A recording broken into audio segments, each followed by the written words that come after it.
Value zone hyper mart ఇప్పుడు మన అమీర్పేట్ లో ఈ సెప్టెంబర్ 18న గొప్ప ప్రారంభం. నమస్తే రమగారు. నమస్తే జయ.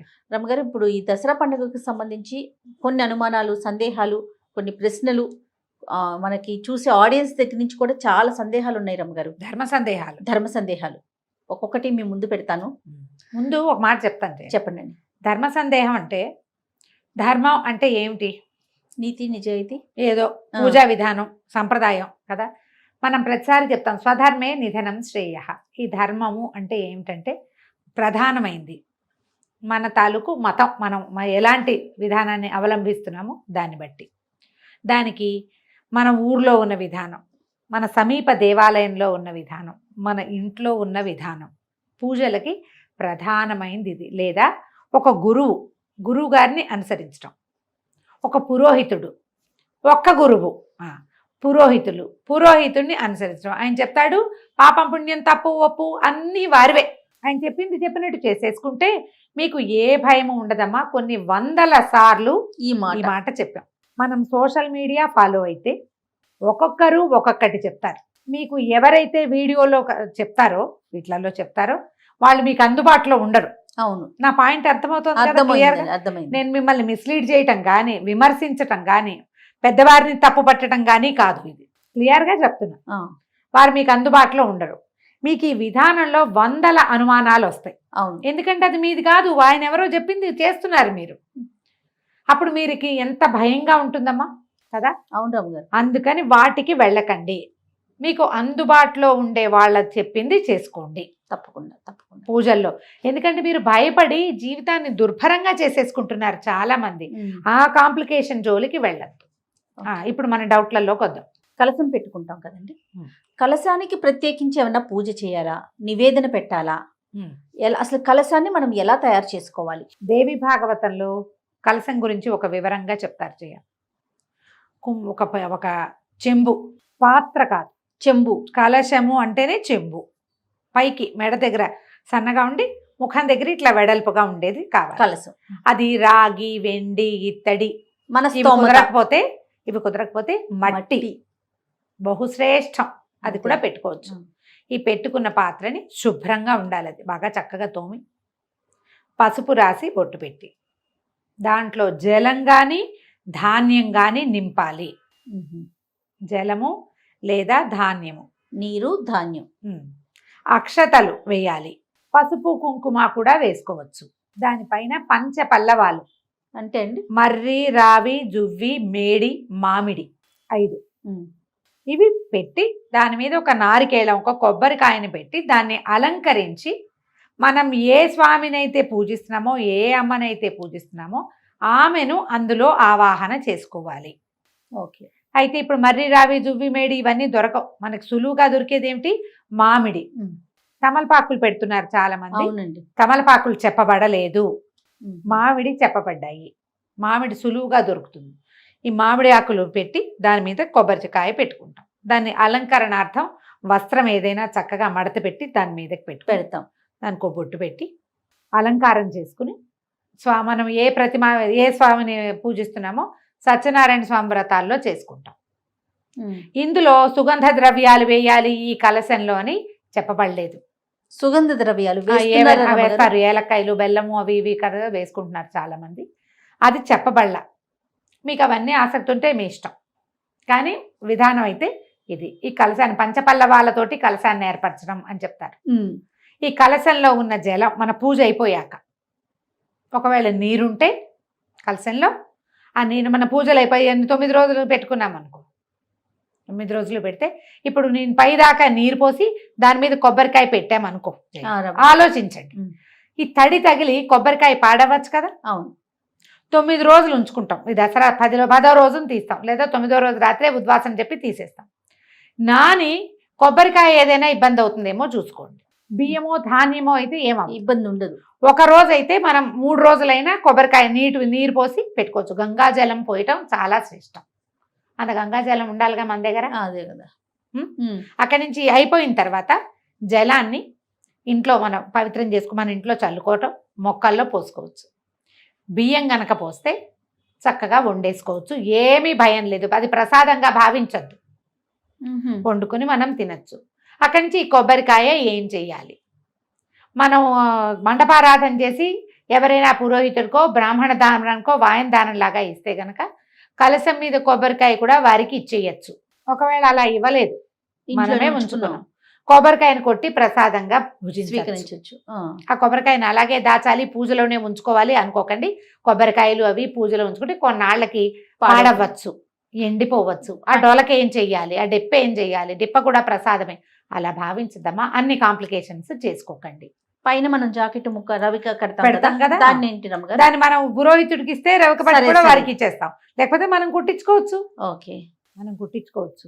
కలశం పెట్టుకునేందుకు సింపుల్ విధానం ఇది. అక్కడి నుంచి కలశం పెట్టుకుంటామా, పెట్టుకున్నప్పుడు ఏం చేయాలి, మనకి మన సత్యనారాయణ వ్రతంలో చెప్పినట్టుగానే ఒక చిన్న ప్రతిమా విశేషం ఏదైనా, ఒక చిన్న ప్రతిమ కానీ అమ్మవారిదో దుర్గదో లక్ష్మిదో ఎవరుంటే మన దగ్గర చిన్న ప్రతిమ పెట్టుకుని ఆ ప్రతిమా స్వరూపానికి చేసుకోవాలి. ఆ ప్రతిమకి మనం పూజ చేసుకోవాలి. ప్రతిమకి ఇప్పుడు కుంకుమ పూజ, ఇంత కలశం మీద ఇట్లా కుంకుమ చల్లలేం కదమ్మా, కాబట్టి చిన్న ప్రతిమ కనుక పెట్టుకుని ఆ కలశం పెట్టి కలశం దగ్గర ప్రతిమా విశేషం పెట్టుకుని మనం గౌరీదేవిని పెట్టుకోవచ్చా, గౌరిని పెట్టుకోవచ్చు, గౌరిని పెడతాం. గౌరితో పాటు ఒక చిన్న ప్రతిమ పెట్టుకుని, ఇప్పుడు నువ్వు అభిషేకం చేయాలనుకుంటావు, కలశానికి చేస్తావా, చేయలేము.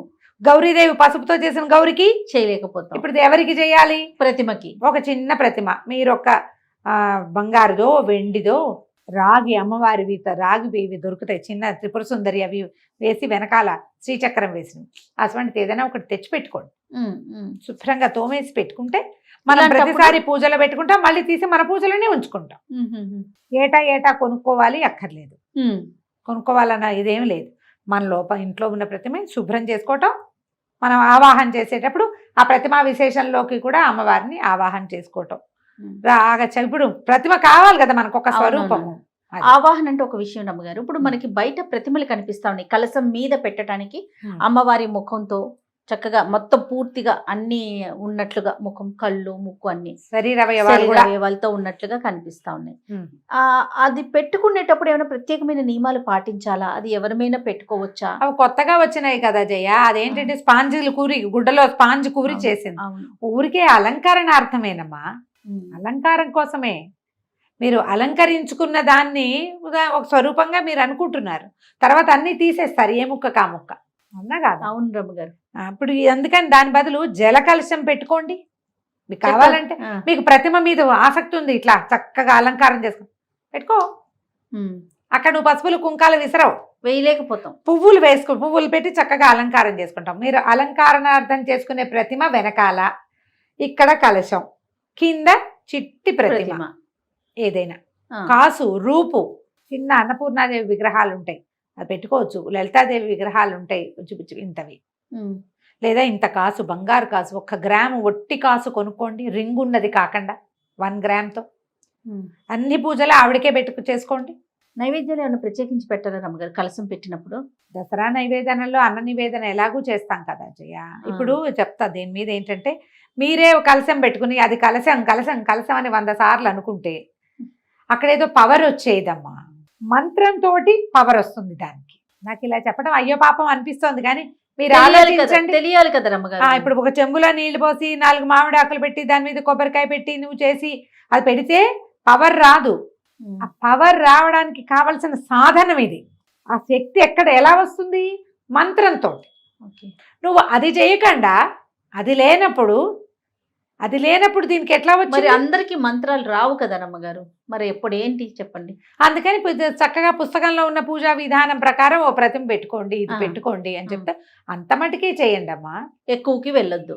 2 కావాలంటే కష్టం కదా. ఇప్పుడు నువ్వు అలా పెట్టి కావాలంటే పురోహితుడిని పెట్టి చేసుకోండి. దసరా నవరాత్రులు ఆయన చేస్తాడు ప్రాణప్రతిష్ఠ మంత్రంతో.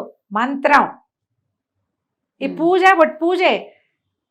పూజే నువ్వు కావాలంటే చక్కగా పువ్వులతో అలంకారం చేసి చక్కగా యాదేవి సర్వభూతేషు మాతృరూపేణ సంస్థిత ఇది చదువుతూ ఉంటూ వేసుకుంటూ ఉండు. చదివిన దాని ఫలితం వేసిన దాని ఫలితం తప్పకుండా వస్తుంది, అంతే కదా. చక్కగా స్తోత్రాలు చదువుకోండి. ఈ కలశము ఆవాహన లాంటివి పెద్దవి రానివి వచ్చా మీరు హాయిగా చేసుకోండి, మీకు ప్రశ్నలే ఉండవు. వచ్చిన వాళ్ళకి బాధ ఏముంది? అంతేగా. బాధ లేదు కదా. అవును, అవును. ఇది చెప్పాలనిపిస్తుంది జయ. ఏంటంటే మేము కలశం పెట్టి పూజ చేస్తాము అలాంటివి చెప్తూ ఉంటారు అందరూ. కలశం పెట్టుకోండి అని చెప్తారు పెద్దవాళ్ళు కొంతమంది. దాన్ని చేసేయాలనిపిస్తుంది, అది ఎట్లా చేయాలో తెలియదు. అవును. ఏదో చేయటం వల్ల మనకి ఏదైనా వచ్చేస్తుంది అనుకోవద్దు. చేసేది శ్రద్ధగా చేయాలి. డాంబికానికి పోవద్దు. డంబాచారంతో గ్రాండ్ అని చేసేదాంతో ఫలితం రాదు. ఓకే. మీరు చేసే కాస్త చిన్నది ఎప్పుడూ చేసుకునేది రెగ్యులర్గా, శ్రద్ధగా, నియమంగా, ఆసక్తితోటి, ప్రేమతోటి భగవంతుడి మీద నమ్మకంతో చేస్తే సరిపోతుంది. నువ్వు ప్రేమతో డంబాచారం చెయ్యవు. నువ్వు డంబాచారం ఎప్పుడు డంబం కోసం, గొప్ప కోసమే చేస్తావు. అంతే, కరెక్ట్ అండి కదా. అవునండి. ఆలోచించి దిగండి దేంట్లోకైనా. చక్కగా ఓ పురోహితుడిని ఏర్పాటు చేసుకోవచ్చమ్మా. ఎంత బాగుంటుందో. దసరా ఉత్సవం నాకు ఎంత సరదానో అట్లా చేయాలని. అవునా? ఇంట్లో కుదరదు అట్లా. కానీ నేను మాకు పాఠశాలలో చక్కగా అసలు ఎంత బాగుంటుందో, బహుపరాకులు చెప్తూ ఎంత బాగా చేస్తారో. మంచి వేద విద్యార్థులు చాలా మంది ఉన్నారు. చాలా బాగుంటుంది. ఖచ్చితంగా ఒక రోజైనా వెళ్ళి నేను మొత్తం సేవాకాలం అంతా కూర్చుంటాను అక్కడ. ప్రతిరోజు వెళ్ళైపోతాను. కానీ మనం చక్కగా ఇంట్లో మామూలు పూజ చేసుకోండి, సింపుల్గా పూజ చేసుకుని ఏదైనా చదువుకోండి. సాయంకాలం ఏ శంకర మఠానికో ఏ దేవాలయానికో వెళ్ళి మొత్తం పూజ అంతా చక్కగా మంత్రం చక్కటిది వినండి. ఆ పవర్ అందులో ఫీల్ అవుతారు మీరు. అవును, ఒక స్పెల్ లాగా ఉంటుంది, అందులోకి వెళ్ళిపోతాం. దానివల్ల చాలా ఫలితం వస్తుందమ్మా. సంతోషం రమ్మ గారు, నమస్తే.